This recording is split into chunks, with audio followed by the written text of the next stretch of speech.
All right. Hi, everyone. Welcome to another episode of the Cafecito series. I'm your host, Christiana. I'm so excited to be with you all today. Remember, every time we come to you, we are excited to bring to you amazing people. And remember, amazing people aren't these extraordinary people that you cannot reach and they're out of your sphere. These are extraordinary people that are to your left and to your right. And if you look in the mirror, they're in your face. It's you. Everyday people doing extraordinary things. We all have the power within us, and that's what the Cafecito is about. Thanks to our sponsor, We The Plug, for hosting us. Again, if you haven't checked out We The Plug, go online. It's We, T-H-A, not T-H-E, because we got flavor out. WeThePlug.com. So definitely check us out. And I'm excited to bring to you today my president, forever, Obama Cup. But without further ado, let's get into it. Welcome our host, my co-host, I should say. I'm going to start calling people. We're co-hosting this together. Right. But I'm so excited to have this amazing, beautiful human being next to me. Terri Smith. We're going to deep dive into her journey. We're going to talk about the importance of therapy and mental health and mental wellness and all those things in between. But first and foremost, let's shout out. Hey, welcome. Okay, let's first get into the whole look because, before we actually start recording, I told Miss Terri, I got dressed for her because we were chatting and she was telling me she was like, oh, how we gonna look? And I was like, I gotta look cute for her. So, I want to get my hair, I colored it, I got a hat on. Mm-hmm. Miss Terri, you look beautiful. I love the gold. I love the hair. I actually have on a custom shirt made by my cousin. She has her own online boutique called Be Unique. And my shirt actually says, I help break generational curses and empower Black women. And then it has my Instagram. I'm actually going online right now. And I found her. Be Unique. Sorry, BUYOUNIQUE. So shop, period, Be Unique. I found her. Boom. I love it. See, this is why we get on here and we connect and we make sure that we shout out our people. It's Terri so Smith. I love that. Terri Tanisha Ashley Shantae Smith, to be exact. Come on now. I am a marriage and family therapist. I am actually fully licensed as of yesterday. So I'm super excited about that. Yo, that's huge. That's a lot of work. Right. I found out this morning and my turn-up was extra, real. I am actually a silent lit person, but this morning I couldn't help myself. So I jumped on my husband. I was like, I'm licensed. And he was like, yeah, but my neck hurt. I thought something was wrong. So poor husband. You know what? We appreciate that man. Let's give the husband a shout out. We appreciate you. Sorry about your neck. Therapist. I'm actually also a doctoral student at North Central University. So, and I'm in my internship, and then after the internship is the dissertation piece, and after that we done. Yes. So next year, this time I'll be finished. Oh my God. Are you able to share with us what the dissertation is on? I'm always curious. I'm a nerd in this area. It's okay. So my dissertation is actually going to be on the effect of attachment between foster children and the foster youth that are aging out of the foster care system. And I can have my research thus far is extensive because there's so much research that discusses how children that are in the foster care system, they don't really build that strong connection with their foster parents. And so they end up aging out of the foster care system, or as soon as they turn 18, some of them even run away. And then that's how they end up getting into the sex trafficking, right? Especially in Gwinnett County in Georgia. Yeah. But they age out without any skills, and so it's a repetitive cycle of homelessness. So if we can just teach these foster parents how to build a secure attachment to their foster youth and actually advocate and ally for them, then I think that will make a huge impact. So that's what my dissertation is going to be on.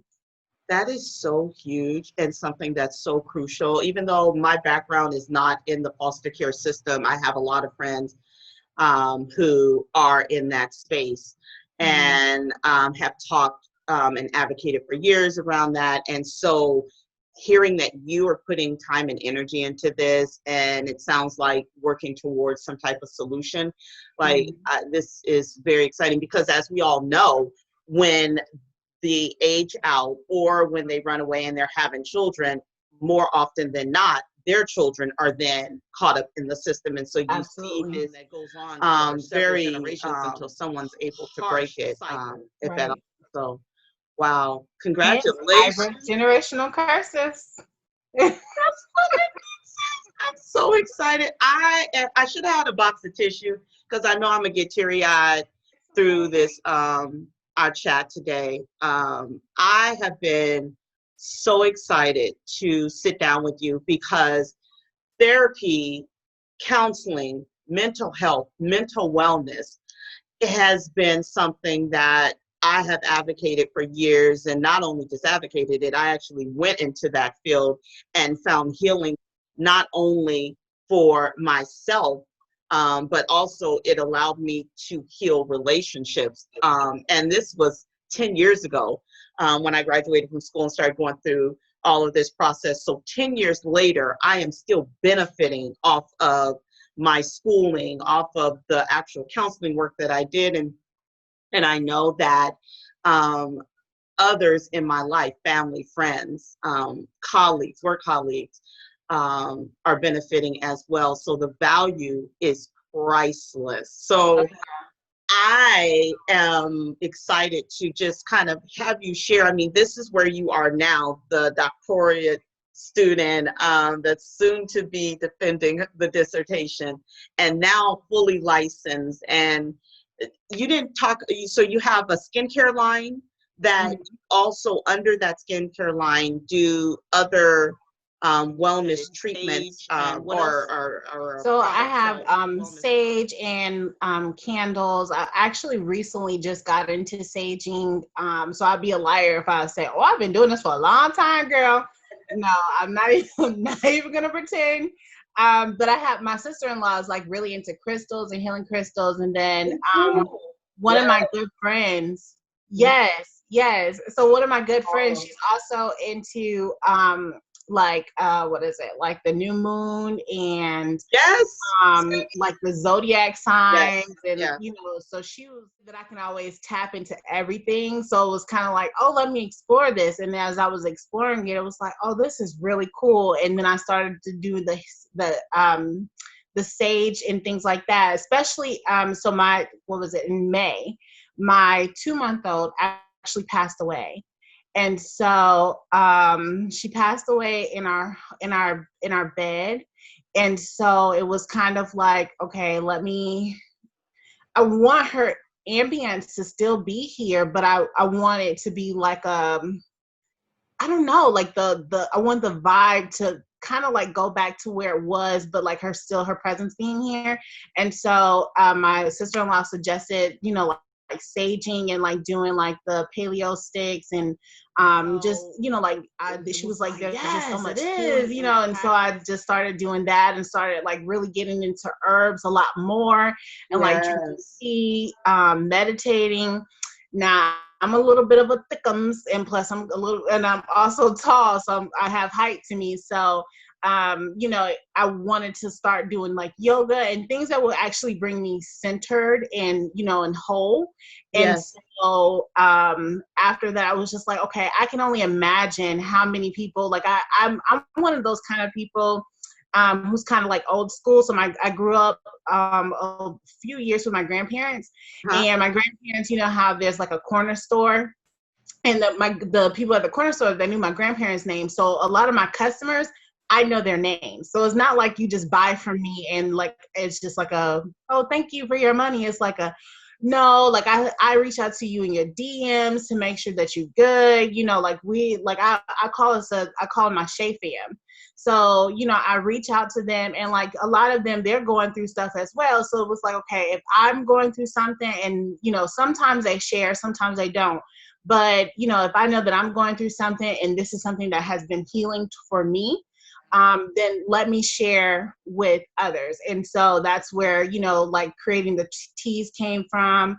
Like I revamped my living room space for, that to be just like my space where I read and drink my little tea, and so I really am like into just doing things that feed your spirit, not just are good for you, but like feed your spirit and your soul. And so I created all of these products, and I was just like, yeah, I'm going to share them with everyone. Terri, you just blew me away with the passing of your daughter, Right. who literally just a couple of months ago.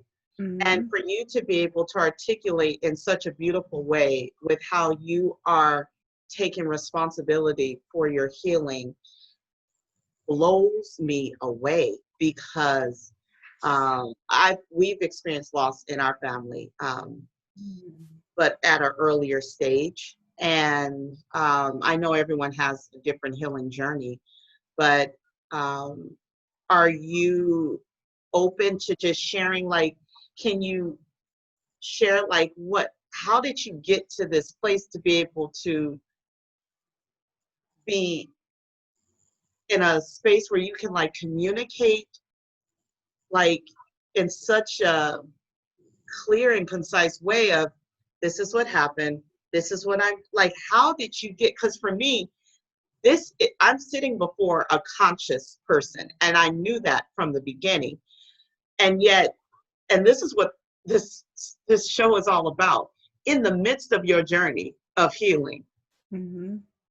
you are showing us, teaching us through your actions. Can you talk a little bit about how do you do so that? If I even fast forward a little bit before that, I'm actually so there's in marriage and family therapy, and I'm sure that there's like CBT, DBT, so there's different modalities, but I always identified with a narrative therapist. So I identify as being a narrative therapist, and as a narrative therapist, you always identifying how your experiences or your story have impacted your life choices, or how your story makes you feel about a certain situation. And so when it comes to my daughter, so my daughter is Lyric. I actually have another daughter named Harmony. So I have a 2-year-old going on 22-year-old named Harmony, and she actually has Down syndrome. And so Lyric was my first typical child. That's what I learned, that the language is that they're typical when they don't have like a disability. I always say that. And so when I was pregnant with Lyric, I said that I needed her because I had a really traumatic childhood. So there was a lot of, I witnessed domestic violence. There was a lot of physical abuse, things like that. And there were unresolved childhood issues that I just like never dealt with. And so it was like, you definitely, before you bring this second baby into, the world, like you have to really sit here and deal with your stuff. And so when Lyric was born, she actually looked just like me. And I was angry. Like so she was due in April, and she came February 13th. So she came a couple of months early. And so of course she was a preemie. She was born at 32 weeks, and she looked just like me. And I was upset to see her looking just like me, because I wanted her to look like Harmony. And it was like, okay, as a mother, you're not supposed to feel that way. So this is like that confirmation that you got to deal with your stuff. And so there were some things that I didn't know about my mom. And so I started asking family members, tell tell me about your experience with my mom. Tell me about my mom's childhood, because my mom actually passed in 2013 from breast cancer. She was in hospice at home. So we kind of, at the time when you're young like that, you don't really know what hospice means and what it is. And so to us, she passed away unexpectedly because the cancer had grew aggressively. And so, as I was dealing with my issues with my mom, I was starting to learn that my mom responded and treated me a certain way because she had not dealt in with the hurt and the pain that she had experienced in her life. And so it was kind of like, in that process, I learned to forgive my mom. And so I truly believe that had it not been for Lyric and her confirming, like, I really needed to deal with some stuff, then I wouldn't have ever forgiven my mom. So here it is, she passed in 2013. Here it is, 2020. And I was holding on to this anger and frustration with a dead woman, and it was kind of like, when are you going to let that go? And I would keep saying, oh, I'm going to do it. And even myself, like, I was seeing a psychologist. Okay. And when I was seeing the psychologist, she made a few comments that kind of was like trying to push me to forgive my mom, but I wasn't in a space to actually forgive her yet until Lyric came. And then that's when I was just like, yeah, okay, we're going to forgive, because, sometimes when we experience things in life or we experience other people, it's not even about us. It's because they haven't dealt with their stuff. And, it takes a lot of maturity and growth. Yes. And self-identity for you to be like, you know what? I forgive that, because a lot of people just hold on to grudges or hold on to things for a really long time. Like, and they just don't let it go. You are doing the work, the dirty work is what I tell people. Like, when you are planting, and if you just go a little bit above the ground and put the seed in there, it's not going to really take root, and it may even die off because it's not able to really get down deep in that soil. And when you really want this to take root and to be sustainable, you're gonna do the work to dig deep, and it's uncomfortable. Yeah. It's painful at times. And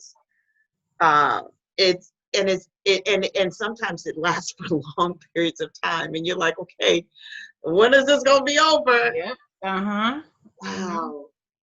Can you, you had mentioned the term psychologist. I don't think a lot of people know the difference between a counselor, a therapist, and a psychologist. Can you, before we get a little bit deeper into your journey, can you explain the difference between the three?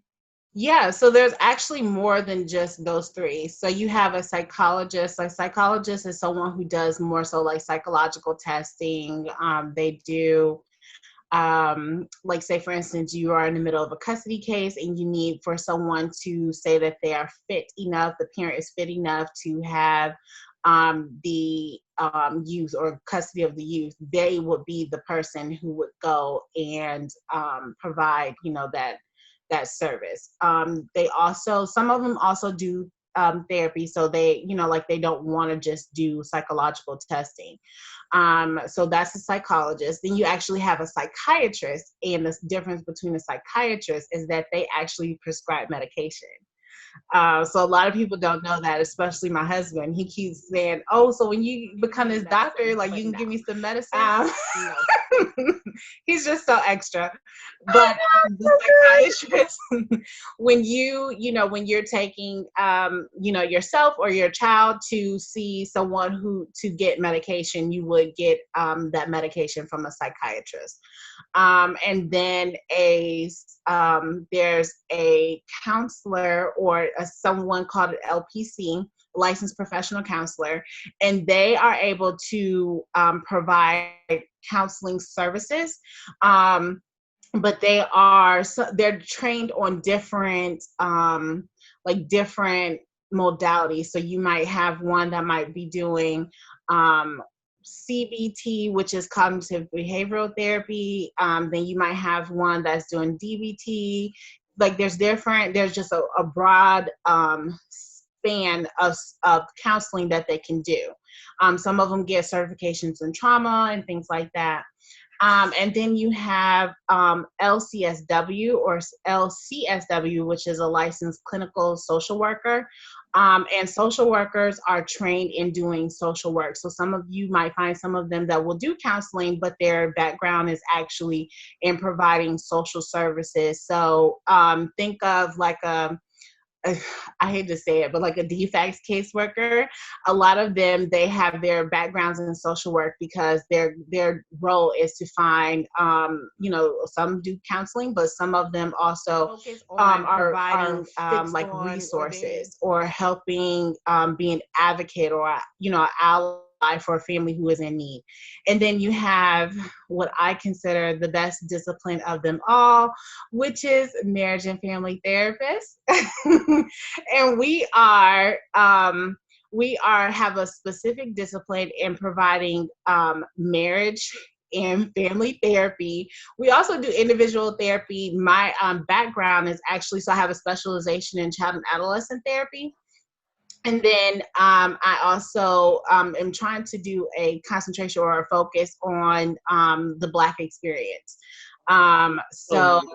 Yeah, so which is really, really important. But for marriage and family therapy, like I said, we can provide a host of services. But when you are a couple, or you have a family and you're trying to work through those issues, then I always say that the best discipline or the best type of therapist to seek out is a marriage and family therapist, because we look at things from a systematic perspective. So we don't just look at the one person as being the problem or the one person as having an issue. We look at the whole system. We look at how that one individual's relationship with even like a school, like for kids, like the school or a guidance counselor or, the teacher, whatever, decisions or that individual's decisions or, like the work environment, everything. So, so we look at, like I said, we look at things from a systems perspective, and that's why I think that we're like the best, because we don't just we definitely try to stay away from diagnosing people as well, because we can diagnose, but we try to stay away from it just because, we want to focus on fixing the problem. And when you start adding like a diagnosis into the mix, then that kind of complicates things, because people tend to personalize, or they try to identify whatever as that diagnosis, and you are not that diagnosis. You happen to be someone who is suffering from the symptoms of that diagnosis. Yeah. So I think we're I agree. I so agree with you on that, and because I think it's so important for with what you just shared of going through with your daughter, one would be kind of lost on who do I go to for this, to kind of unearth all that I've experienced with this and how do I process and move forward. And so sharing who you reached out to help you through this healing process, and that you're still healing through it, I think is really helpful for those who are listening to understand, okay, here are the options that I have, and then I can go and do my research. And also definitely reach out to Terri directly. She's on Instagram. We'll give all her social media information at the end. But again, if you're out there and you're needing help to deal with healing, and as you can see, Terri is openly talking about the passing of her daughter that just happened just a couple of months ago. We're in July, you all. And again, everyone's healing process looks different and journey looks different. But if you're in a place where you're looking for guidance, definitely reach out to Terri directly to either work with her directly or get recommendations from her on where to go next. Yeah. I think that I too agree with you that the family and marriage therapists are some of the best, because you all have that holistic approach.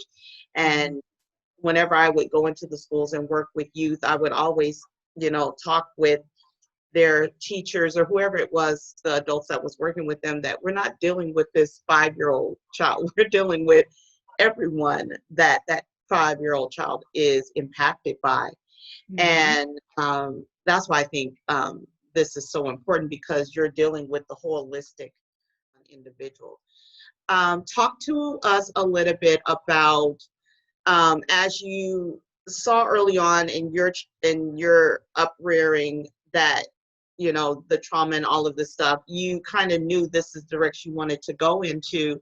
How did you get to, I'm just going to work for an agency or company, to I'm going to do this as my private practice? Because you could have just worked underneath another company, but why start your own business? It Why was really found your important for own me business? to start my own business, just because as I worked for other agencies, um, I'm just going to call it the way that I see it. Yeah. It was always about money. It wasn't about the best, the well-being of the individual. It was about, okay, what is this person's problem? How can we capitalize on this financially? And even if, it was a situation where that client had made progress, it was, okay, so what else are they going through, so that way we can keep them into We can our build system. billable hours, billable Right. hours. Yep. Right. And I hated that. I also hated that, as a narrative therapist. So I've only come across, besides as of recently, I've, interacted with more marriage and family therapists. But prior to that, I had only had one encounter with one MFT, and everyone else had been LPCs. And so I think that one of the main things that they're trained on is CBT, cognitive behavioral therapy. And as a MFT, and we're trained on like all these different system-based, modalities, it was kind of like, okay, yeah, but like, that's not what I want to do. Like, I'm not using that intervention. And it got to a point where, honestly, like they would say, well, write your note to reflect CBT, because that's how we'll get paid. And I'm like, that's fraud. Like, like fraud alert, and it was just kind of like, as I grew. But of course, I never knew any of those things until I actually got into my practicum and internship in my master's program, that, I was informed, like, no, sis, you can't say that you've done something that you really didn't do. Right. And not only that, but you want to be in a space where you can grow, where you have the ability to say, yes, you'll take on this client. No, you won't take on this client. Like, there's been numbers of times where, I've been given clients and I had absolutely no support. But not only did I have no support, I didn't know what the hell I was doing, because I had never interacted with that type of research on, like what this diagnosis is, and how, how it impacts, how do I help you? And I can only come from the perspective of being a systems-based therapist, but also being a mom. So I can give you a mom insight, and from a regular, like therapist perspective, but that's the best I can do. And I was just like, yeah, I don't want to do this anymore. And so it took a long time for me to embrace like all the things that were happening in my life. Like, every time when I would think that I would take this leap of faith to, have my own business, it was kind of like, should I do this? Can I do this? I don't know. And something would happen and it would push me towards it. Like, right now, we have a contract with the state of Georgia to provide services to families who have open cases. And, and I just applied just to see what would happen. And I got accepted for 3 different contracts. And it was just kind of like, wait a minute, no, like, me? For real? Oh, okay. And, so from there it was kind of like, okay, so now you have to hire these therapists. Now you have to hire these, these parent educators, and, people who can do these drug screens. And it was like, now you have to hire all these people. And I started hiring people. And then I was just kind of like, can I do this? Can I really do this? And just the feedback that I got from my contractors was like, I enjoy working with you, especially my therapist. Like, they would say, I love learning from you. I love that you give feedback, that you're patient, that you don't rush the process. That, like sometimes I was, if I had it in my schedule, I would come and sit in during the sessions, and try to give feedback. So it would be like a I don't want to say co-host, because that's not a host like a TV show. A co-therapy. I was gonna say it was like co-therapy, like Yeah. So we would do co-therapy sessions together, and in that it was just like, okay, I guess I was destined to do this, because every time when I kept saying like no or not right now, the way that they were supposed to, things would just was like, okay, cool, like this is your story, this is what's happening, so embrace it, sis. Yeah, listen. The end. Thank you. Right. So, I just applaud you, because I know what that takes to actually risk and push yourself out there when, and that's just purpose pulling you, right? It's like, shh, be quiet. I don't want to talk to you right now. I don't want to do this. I want to do this, even though something is resisting over here. It's still like the norm, whatever that means. And so I'm gonna do this. But then when something intrinsically is pulling you out of that, saying, no, I need you over here because there's a greater work, then it's like, okay, this is bigger than me. Okay, I'm a lean into this. I don't know where it's going to take me, but I'm just going to trust the process. And that's what I hear you saying is, anyone who's listening to this, you have to trust the process and connect with whatever is pulling from within to say, no, you need to lean this way. I want to talk a little bit about therapy, or not even just therapy, just mental wellness for Black people. Of course, I know how much we have just pushed our feelings aside, our emotions aside, packed them away because they've just been discounted time after time after time.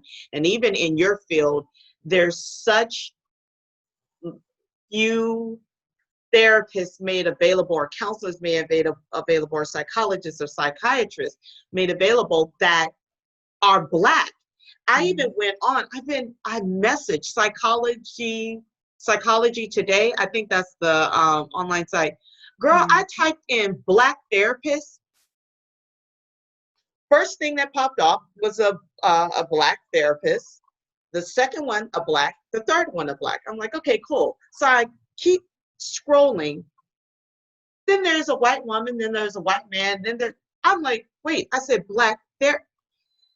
I was appalled that I could not say I want someone that looks like me. I mean, we can choose someone that has the language that we have, and they're, it may not be as broad options. I have many family and friends who are immigrants.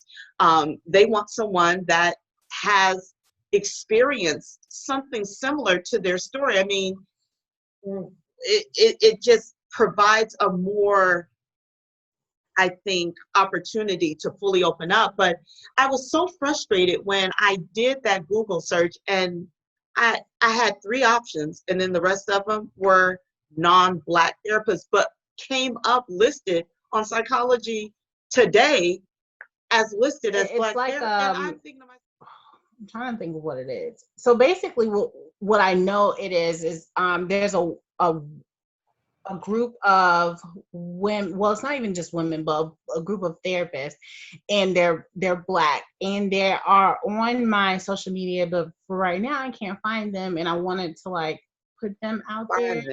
And I'm gonna put them out there for you all. Whatever resources she has, I'm gonna make sure that you get access to them. Yes. And again, we can reach out directly to you. Therapists or yes. There are. So there's a group of therapists that are on Instagram, and I have to find their Instagram so that way I can share it. But my sister was actually the one who suggested that I follow them, because I didn't even know they existed. A lot of the individuals that I do follow that I am aware of, they come from, there's a Facebook group called Clinicians in Private Practice. And that's how I ended up, it's clinicians of color in private practice. That's how I was able to find them. There's also a group called Black Therapists Rock. There's also Black Therapists Rock. Ooh, I love yes, that. there's a group called Black Therapists Rock. There's also a group called Say it again. Therapy for Black Girls. Oh my God! I Yes. actually listened to their podcast. Yes, They have yes, a the Sweet podcast. Tea podcast. Mm-hmm. I love their podcast. My sister actually put me onto their podcast. iOS. Yes. They're on, and I'm sure Android as well. Mhm. But yes, therapy. I love listening to them. Yes. Yes. So Therapy for Black Girls. Now, mind you, I'm shouting out like companies that I'm not even affiliated with, so I'm not getting paid for this. Okay. But if you all want to work with her, please reach out because Sure. this is a great opportunity. Yeah. But I point them out as Therapy for Black Girls because, there's a lot of women who are looking for other, Black female therapists to work with. So there's that. But then you also have to think about the Black men who are going through a lot of things. And, like as women, as Black women, we always voice how we feel about, like Howard Stern, Sterling, about George Floyd, but like we voice our thoughts and our concerns about that, Breonna Taylor, everything, and we don't really hear too much from men, and they internalize that, and I learned that from my husband. So anything that I know in terms of Black men and how they think and feel, I learned from my husband, and of course from research. But I asked him because he's, someone who is a Black male, grew up in the Bronx, in the projects. He's interacted with a lot of people. Like he's very well known and respected, in the Bronx, and because he's from Highbridge, and like he's just like, I know so many people, and like growing up, like some guys will like do certain things, and like he had no idea why they would behave the way that they did until he interacted with me, and then he was like, dang, I didn't know that they had mental health, and how they're dealing with the women in their life, the other men in their life. Right. So I definitely learn a lot about learn about men in therapy from that, and then like I said, from doing research. And so in terms of males specifically receiving therapy, I always encourage males to participate in therapy, but I also learned that they don't really know where to go. Right. And then, so that's one thing. And then another thing is, so I do want to put this disclaimer out there that if you are on Psychology Today looking for a Black therapist and you can't find one of the reasons why is because some of us have chosen to boycott Psychology Today because there was an article that was put out that talked about how Black women were not attractive. And yeah. Psychology Today put out an article that said that Black women were not attractive, and that we were not of the standard of beauty. So we have decided to gracefully bow out of using Psychology Today as a service. But one thing that, another barrier, which I've also learned as of yesterday, because I did a course in Google Analytics so that way I can show up in this, Black therapist, was learning that therapists need to learn, if you have a private practice, you need to learn how to keep in, add tags to your website, so that way you understand SEO, the basics. As therapists, for those that are listening, if you are looking for a Black therapist and you can't find us, we are learning slowly as therapists how to find our, how to put ourselves in a space where you can find us, where we can be accessed. And so, because we're not trained those kind of things in school. We're not taught about the marketing piece. We're not taught, about how to like really work with our clients. Like there's a lot of things that we hadn't been taught. And so that is one of them is, like when you want to be found on, Google, when someone types in African American therapist or a Black therapist or Black female therapist or whatever these key phrases are, we have not been taught how to put those tags in our website. And so if you're listening, you want to work with me and you're in Atlanta, you will find me soon. And also for those who are listening, because I think that what you're saying is so important, Terri, because I think that's something that all folks who are starting a business need to understand the basic mechanics of the SEO. So anyone out there listening, know that if you have a tech background or you have a marketing background and you're looking to give back to the community, if you're an ally and you have these skill sets and you want to help enhance the accessibility, reach out to Terri, reach out to We The Plug. We are a platform that will bring on all these resources to connect, because what is really helpful is to be able to, and I actually will do some workshops on this as well, but we need the people in that space that are expert in that space to reach across the aisles and say, you know what, I do this really well. Let me help. And again, I mean, we saw a while ago with Google searches for imagery for Black female or Black male or Black family, either biracial would come up, which is fine, but it's like, can I get just Black, or it would be these negative, or nothing would come up. For a while, nothing was coming up. And so, when that was happening, we took the liberty to change that narrative. And also there is an illustrator I found on social media, on Instagram. I think it's called Black Illustrator or Black Illustration. I'll find it and put it in the link. But you can get you can get Black cartoons, you can get just Black imagery, and most of it is free. They just ask for donations. But yeah, and it's quality, it's good quality content. But I think what you're saying again is so important, and I'm excited that we're going to help be part of that solution and provide those resources at the level that we can. But I also challenge other people who are listening to this, reach out. We need these services available at the click of a button. And teletherapy is something that Terri also does. So even though she's based in Atlanta, she also offers teletherapy. So those who are listening, again, still reach out if you're not in the Atlanta area. What would you say, and as we're kind of like wrapping, is a call to action for those that are listening who are struggling through, I mean, we have COVID that we're dealing with, those who are going through all of this, in addition to they're just, everyday life challenges that they're dealing with.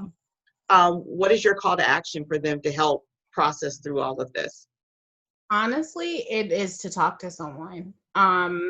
Even like today, every day, well, not every day, sorry, every Tuesday, 12 o'clock, I have therapy.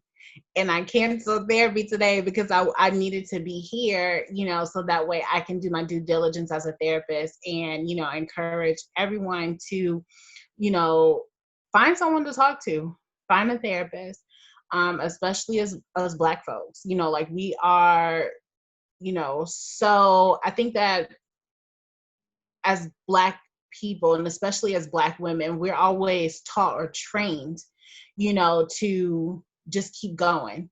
And, like you're strong, especially if you had a strong grandma or a strong mama, it's like, oh, it's like, oh, you got this, you were built for this. And so we don't talk with ourselves. We just go with the flow, and we're just throwing it down. I just encourage everyone, if you're listening to this, find a therapist that you can talk to. There's therapy for Black girls. I will even go on my stories, my Instagram stories, and on my Instagram posts and find more resources for Black therapists. So even if you choose not to work with me, but you want to work with someone else, I want you to have those resources available. Not only that, but I always give my clients homework assignments. And so my homework assignment to the listeners is for you to actually go in and write your story. And what I mean by that is for you to, write, about your childhood, write about, like one thing that my therapist suggested to me, and I tell my clients to do it sometimes too, depending on the dynamics, is from as young as you can remember up until 5th grade, what are the things that happen in your life? And then from That's 5th so grade, dope. I do the same thing. yeah, from 5th grade to 10th grade, and in 11th and 12th grade, you want to keep those separately because that's when you're kind of like identifying who you are and what you like, what you don't like. And then from there, your young adulthood. And as you go through and you reread your story, it's like, dang, I experienced all of this and I had no idea. I had no idea that these are the things that I went through, and really process it. So I encourage everyone who is listening just to write your story, or just, even if you don't want to, you don't have the time or whatever to do it, at least little sticky notes. Like I am the queen of these little Post-it notes, these little sticky notes, and I will write just a positive affirmation to myself and stick it somewhere. And like this morning when I wrote this, when I wrote one for today, it was like today was going to be a great day, and lo and behold, like I'm doing this, this series, and then on top of that, I found that I was fully licensed today. Like so, and then it was like good news after good news. So damn right, today is going to be a good day. So, every day, or at least write something and stick it in a jar, and then at the end of the year, go back and read all the things that you said to yourself. Like there's so many homework assignments that I give my clients that I'm trying to like not give it all at once, but do something for yourself. Everyone always preaches self-care, and people think that, self-care is all about buying something. No, self-care is like really just taking a moment and just being like, that's it, that's all, breathing, because we don't do that. Or self-care is drinking that cup of tea in that Obama mug, Come on now. just being mindful, stepping outside, listen to the birds chirp, let the sun fall on your face. There's so many things, that we don't do or that we take for granted. And with the passing of my daughter, like that has really been that moment for me to like really, okay, you tell everybody else self-care, you have to practice self-care. And I've been really doing the work and like taking a moment to breathe. And the very, very last thing that I will always, push is for you to accept that you are enough, period. Yeah. There's so many people in this world who are experiencing self-doubt, especially those who are going through COVID and, they lost their job, or, your child is at home and they've had their child at home, since school, let out much earlier, parents, or, they don't have this job, so they feel worthless, whatever. No, you are absolutely enough, and don't tell yourself anything different, honor today with you. Thank you for sharing this space with me. Thank you for your transparency. Thank you for healing. This was so healing, like, for me.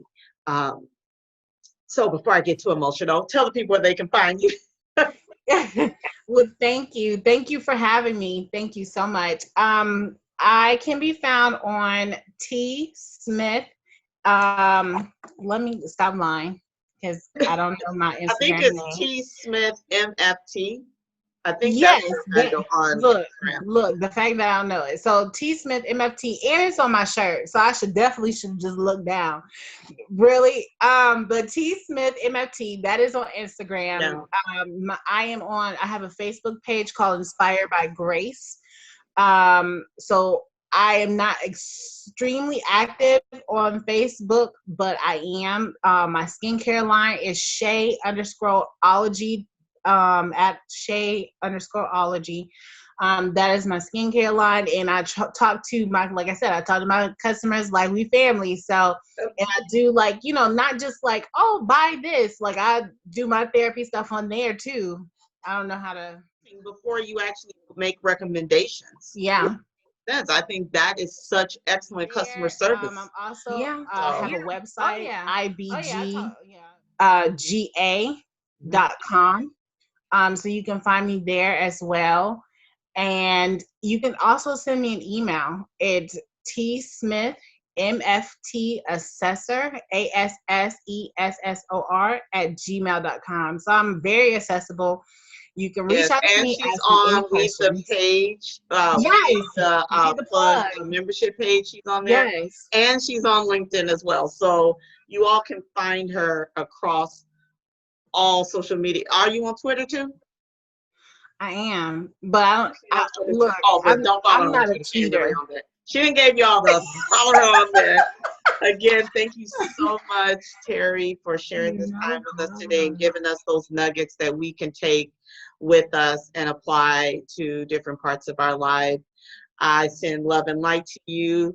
The rest of your day is going to continue to get better and better and better. It will. Again, thank you all for tuning in to another episode of The Cafecito. Again, I'm your host, Christiana. Do check out We The Plug, our sponsors page. .com or sign and click the membership button and definitely sign on there so you can be a part of the community as well, connect with other like-minded individuals. Yes. Have a great rest of your day. Bye-bye.